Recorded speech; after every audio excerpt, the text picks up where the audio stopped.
Hey guys, Mix here, and in today's video we are back with the Half Scout NasCar, and in today's video I would like to accomplish basically everything that was creating problems in last video. And if you guys didn't see last video, we took it out in the backyard for a quick little spin for the first time with this engine's new setup, and pretty much the second time this cart has moved under its own power with this new engine ever. If you guys don't know already, this is a 750cc engine out of a 1980 Honda CB 750C. Basically what I was doing in the last video is getting it all tuned up and trying to get it running as good as I possibly can, which we were able to accomplish, but once again it's not perfect, and I know a lot of you guys were saying to do like the split on each side. Right now it's not really running that bad. I mean, I'm gonna roll with it. I probably am gonna end up doing that Y split. I gotta find where I gotta get like PVC piping or something like that that will, you know, fit between these two, because Y's could be in one piece, and that might be a little bit hard to find exactly how, you know, wide I need it to be on each sides. But a big problem that kept setting us back in the last video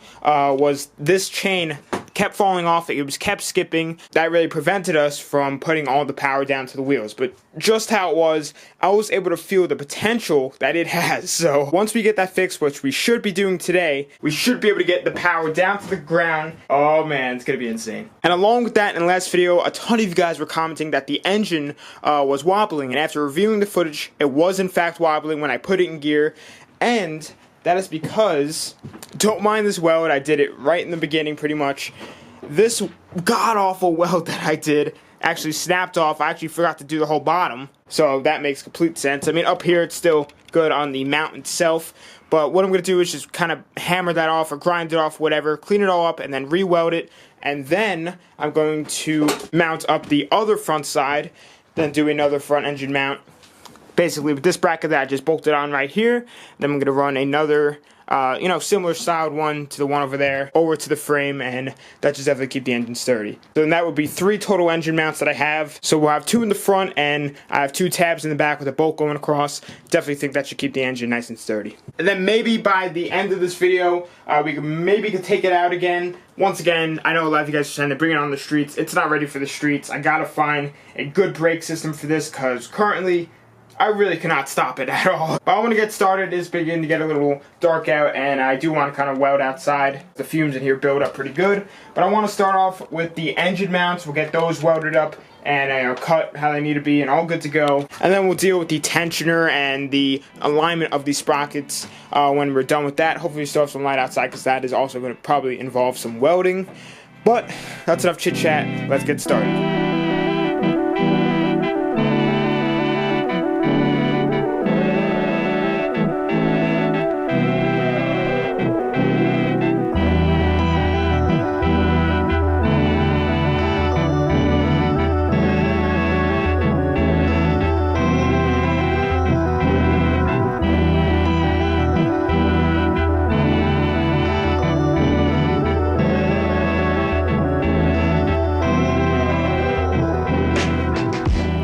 So I just finished up welding both sides. The new engine mount is in.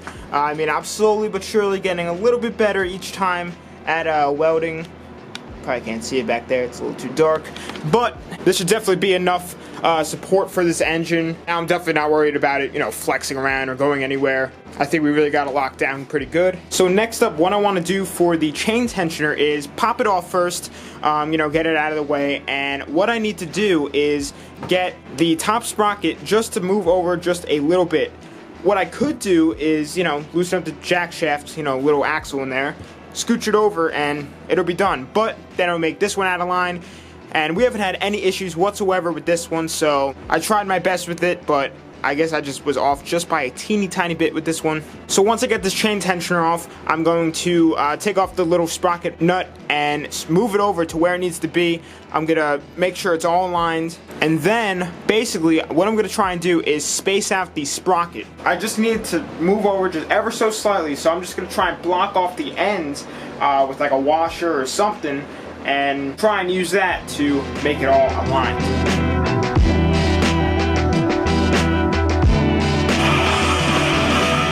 So I have the sprocket loose right now, and the reason I know that it needs to come out more is because last video when the chain came off, I kept trying to slide it back on, and when it when it's, you know, normally how it is, all the way tightened down, and it would not go on whatsoever. And whenever I would move it out just a tiny bit, it would get closer and closer, and then once it was perfect how it was, probably right about here, it went on like a normal chain should. And even just looking at it like as it is right now, I can definitely tell that it was definitely off when it's all the way like that.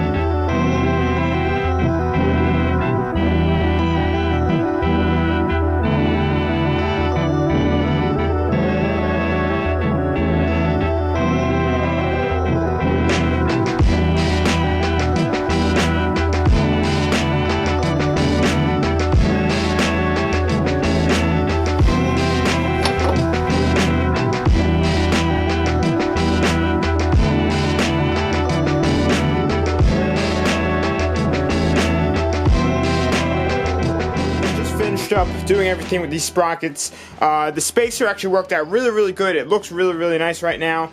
The tensioner, now it's really tight down here. There's not really many places I could put a tensioner, but I just kind of slid out the engine mount, put in that, you know, old little tension thing I had right there, and it is pushing up on it a little bit. Now if that's not enough, I probably could get a bigger one and push it up even more, but I'm just gonna try that out right now just because that's what I have. But I mean, rolling it seems pretty good all around. Actually, that bottom sprocket was actually pretty loose before. It had a good bit of play going, like kind of like that, side to side. So I just tightened that up, and that is all solid once again. So guys, I think I'm gonna end it off for here tonight. It's getting a little bit late. I think tomorrow I'm gonna go ahead and take it out in the backyard once again and feel out, you know, the chain and see if that helped at all. And if it did, I could go ahead and go and tension up to the next size. And then I'm probably gonna end up tensioning this other chain as well, even though it hasn't given us any problems yet. I don't want to sling off and break something, crack the case or anything like that. And I mean, it is pretty loose, so I could probably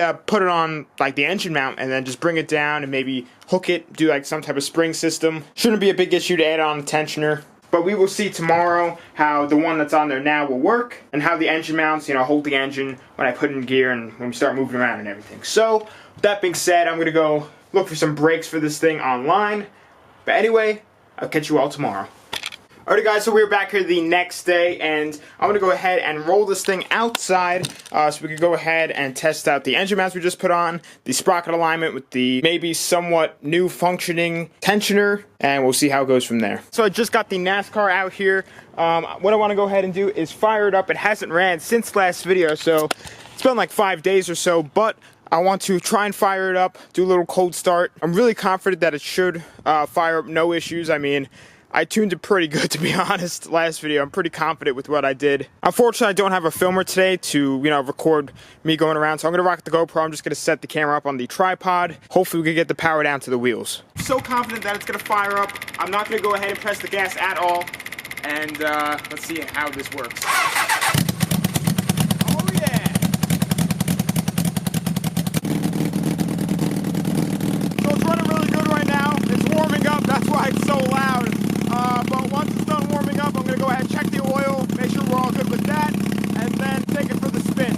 So I just let it finish warming up. It was a little bit, teeny bit low on oil, so I just topped it off. We're all good to go. There right now, we have fuel, so I'm going to go ahead and fire this up with the chokes off this time. So I actually ran with the chokes on today. Oh yeah. I am in gear. I'm moving. Oh, I don't feel any skipping yet. Oh, something just happened. Oh God, what happened? Might have just stalled. Chain is on. Let's put it in neutral. Everything's still moving. Jack shaft is in place. Engine still solid. Engine mount's still on. Engine mount's still on. Yeah, I might have just stalled it from the hops and stuff.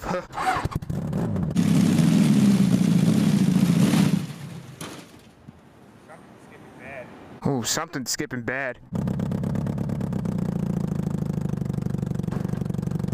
Ooh, ooh. Alright, something's messed up.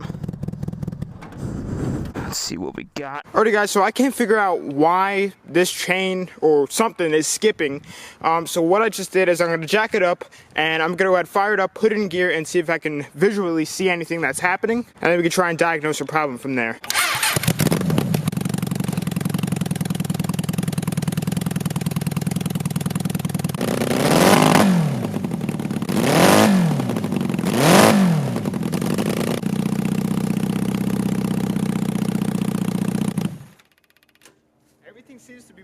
fairly well. At first I started to get deceived that the sprocket was wobbling, but it was just this washer because it's a little off. It was kind of made it was like an optical illusion. It made it look like it was kind of looked like that it was wobbling everywhere. I was thinking maybe it was this chain, but I didn't hear any skipping. I guess it's only when it's under load. So I think I'm just gonna go ahead and try this again.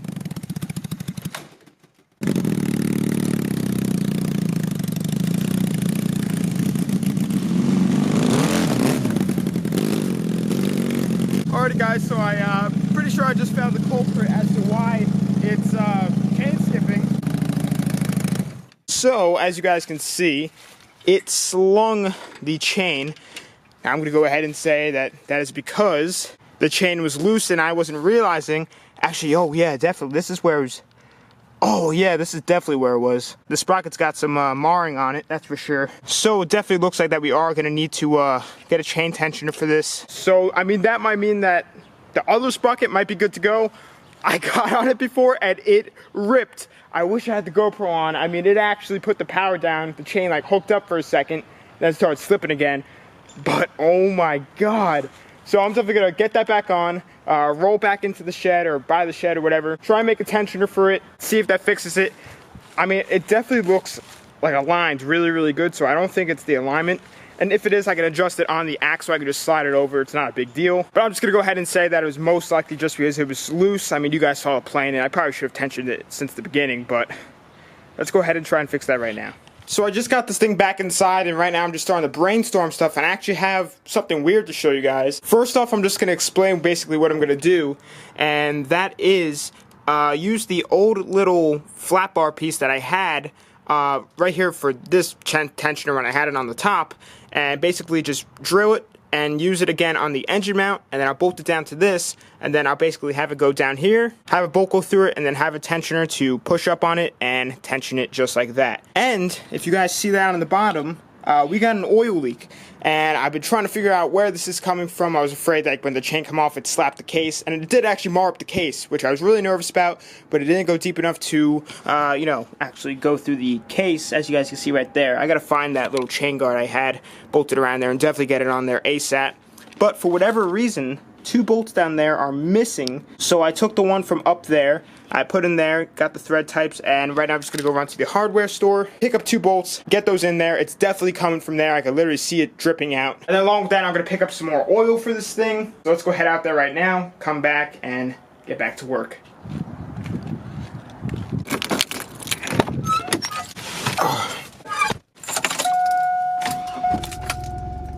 So while I'm actually in the S10, I figured I'd give you guys a little update with it. Nothing much has really changed with it at all. I just gave it actually an oil change with some nice AMS oil. What a difference, like I kid you not, just a change of the brand and oil to AMS oil. This thing feels so smooth, it's actually crazy, which explains the price. But this thing is making all the oil pressure, like 60 pounds. And it's not heavier weight oil or anything, it's the stock 530 that it calls for, and definitely helped out a lot. 780 or log on to... So I just got done picking out everything, went to the cash register, sorry it's really dark, and I left my wallet at home. So everything's all picked out, they got it. I gotta go back, grab my wallet, come back, and then we'll have all the supplies. Got the stuff. So we were back inside of the shed, and I just went ahead and just slapped in the new bolts for the oil leak, and it did leak out quite a bit since I left, so definitely going to keep my eye on that when I park it overnight. I'm going to make sure that it's not leaking anymore, that was in fact where it was leaking from, which I'm pretty much 100% sure, but just to make sure that, you know, the seal isn't bad or anything like that.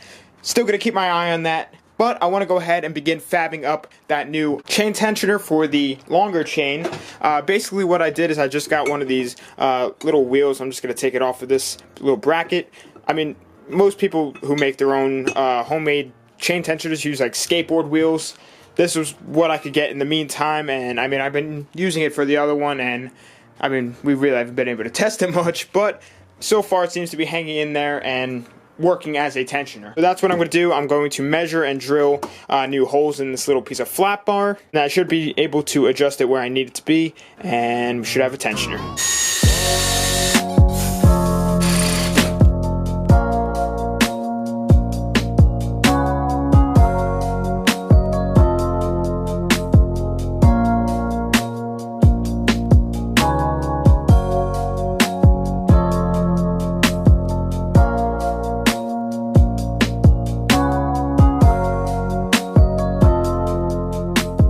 So the chain tensioner is done and it came out awesome.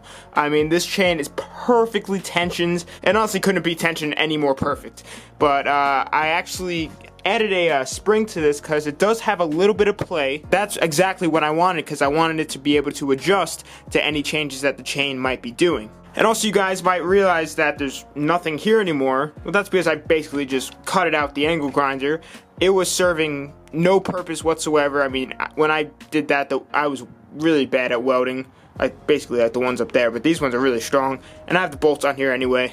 But it was super, super ugly. It was pretty thin tube. It really wasn't serving any purpose, so I just took it out. There's really no point of having that. But tomorrow we will see if that helps, and if it doesn't, for whatever reason that it's still skipping, then I'm going to adjust the sprocket if it is misaligned, but it looks really, really straight as it is, so I think we should be pretty good. But with that being said, I'll catch you all tomorrow once again when we take it back outside once again and hopefully getting all the power down to the ground for the first time. Alright guys, so we were back here the next day and I already went ahead and got this thing warmed up, pulled outside, and I actually have some news for you guys about the chain tensioner. So if you guys can see right here, it's actually different than what it was. I was running into some issues with it like bending and everything, the flat bar and the spring and everything like that. So I just went ahead and made a stationary one. It's so much better. I mean, same exact tension, seems perfect, and it doesn't like move around and get caught up in the chain. So far it seems pretty good just from rolling it. Like before I was even having issues rolling it. But I want to go ahead and give this another shot. I already filled it up with the fuel, checked the oil, and like I said before, warmed it up. So we can hop right in and get started. I'm pretty sure that was just me that stalled.